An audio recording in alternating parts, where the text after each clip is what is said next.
I'm going to begin with a little bit of an overview of the role of Canada in resolving the situation in Sri Lanka. And from my perspective, the role of Canada has been both positive and negative. I'm not exactly sure at this point which outweighs the other, but I'm tending toward the negative. In other words, the position, attitude, actions, words of the Canadian government have been more detrimental to the Tamil people than their actions have been favorable to the Tamil people. From my perspective as an attorney specializing in humanitarian law, I am always very, very chary of confusing armed conflict with terrorism and counterterrorism. There are a number of armed conflicts in the world where, under the leadership of the Bush administration and even reaching back to the Clinton administration in my country,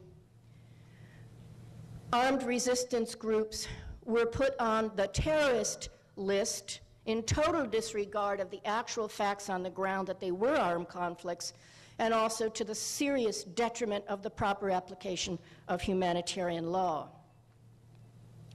Unfortunately, one of the first acts of the Harper government was to follow the pressure of the Bush administration and put the LTTE on the terrorist list. I think this is legally wrong. This does not mean that the LTTE did not commit acts that violate humanitarian law. But when armed forces commit violations of humanitarian law, it does not reduce them to terrorists. The United States has committed many, many violations of the Geneva Conventions in Iraq. The Army of the United States is not a terrorist organization. What happens when you misapply misapply the international law regarding armed conflict, you of course undermine the principles of humanitarian law. Right now, I can tell you, as a fallout from the prescription of the LTTE, possibly just that proscription, humanitarian law is at its lowest point probably since 1949 when they were adopted.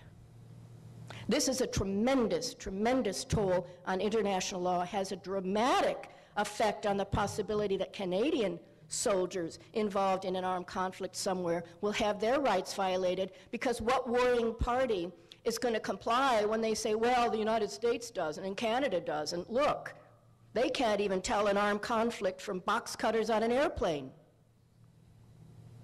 What has happened with that is, in spite of what we see before our eyes, we see Armed Force A against Armed Force B carrying out military operations in uniform with the weapons of war. And yet this is called terrorism, counterterrorism. Obviously, from the United States position, those armed conflicts that are put on the terrorist list are put on the terrorist list for the United States' own geopolitical interests. For instance, in the armed conflict in Nicaragua between the government and the Contras, right? We didn't like the government. They were progressive, left-wing. So we called the armed resistance freedom fighters and armed them, both directly and indirectly through Iran, more on Iran later. Okay? And the same situation in Sri Lanka. Well, the Tamil leadership and possibly the LTTE may, if they win, be progressive nationalists for the Tamil people. Or there may be other geopolitical interests at stake. For instance, for the United States has long harbored, by long harbored I mean since the Reagan administration, using Trincomalee Harbor as a U.S. Navy base, and has explored the possibility of Palali Airfield as an airfield for the United States. If you look at a map from Africa to South Asia, there's no other place in the area that the United States can have outbases, and they have wanted to have outbases smaller than some of their large bases abroad. They've wanted to have them in every area so that they have an X number of minutes strike capacity anywhere they want to go. Unfortunately, both the places under review in Sri Lanka are those in the Tamil areas. And given the volatility of the Sinhala Tamil situation that you've heard this morning outlined quite dramatically, I think 60 years of oppression of the Tamil people, it certainly has made a very volatile situation. Back in the Reagan administration, it was viewed not possible for the United States to have these bases unless the Tamils were subdued. It's not a big leap from subdued to genocided out. We will get to the G word also later today. Subdued was definitely what needed to occur.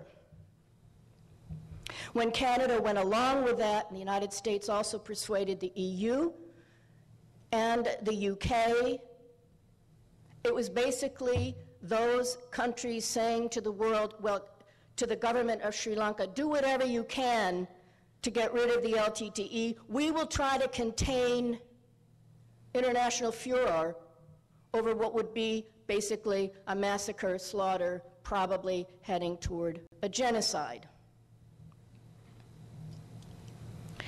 The government of Canada further went along with other ways of demonizing not just the LTTE, but the Tamil population worldwide, and that is dwelling on the issue of child soldiers.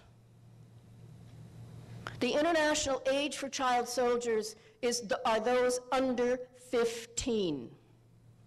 There is an optional protocol on the rights of the child that purports to raise the age to 18 for those states that have ratified it, but if you read that convention, it does nothing of the sort.